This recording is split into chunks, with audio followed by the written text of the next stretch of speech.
In spite of your selfish ways, there is a beautiful soul in there somewhere. When I first got the script, I was just pretty amazed by the idea that there might be black faces populating the space and time.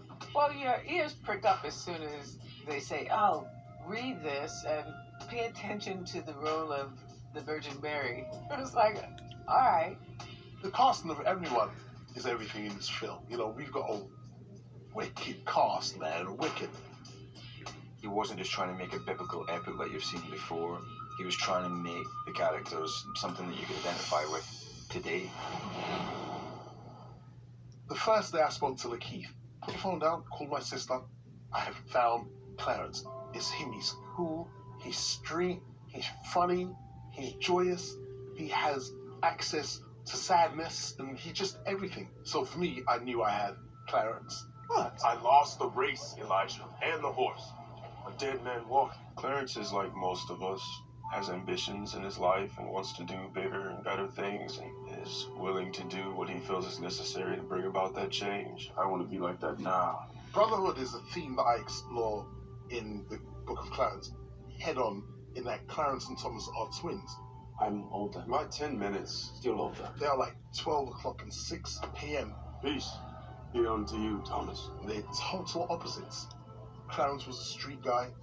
Thomas was once a street guy, but just went in a whole different path and wants nothing to do with his brother Clarence. A nobody. Lakeith Stanfield plays both of those characters. You're watching them both on screen, and you are not aware they're the same guy. I'm not a nobody. It's a unique challenge. I've never done that before. Even shooting one side and then shooting the other side and then stitching it together is something new. I think about Eddie Murphy and what he must have felt when he did that for several different characters. It's fun, challenging, and also a little scary. And then I met R.J. Kyler. And the minute I met that guy, I knew he was Elijah. There's my two-hander. The casting of Clarence and Elijah is literally everything in this film. Just because you are twins doesn't mean you're brothers. My brother. Elijah, my character, is Clarence's right-hand best friend, you know, the Robin to his Batman. Because, of course, he's a real person, you know, from the Bible. But the way that James wrote Elijah, the process of kind of getting into the headspace of him became easy because it's like he's just the best friend of another black dude, and they're in the hood. What you gonna do? Rise. As he would say, you guys are just brothers in the hood. This is all hood. And I'm like, word, copy that. With RJ in particular, it's quite fun because he's so spontaneous. He's just so naturally funny.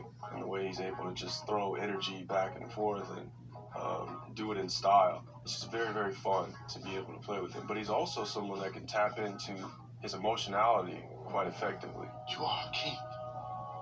Being asked to play John the Baptist was actually something I relished the prospect of because I identify with this notion of him literally being the archetype of this voice in the wilderness. For the kingdom of heaven is at hand.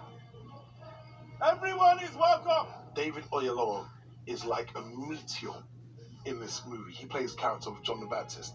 And it is the most fun telling of John the Baptist. And he is like all of our Nigerian uncle. If God exists, truly. Dear Lord, save this sinner from himself. Clarence is dumb and stupid.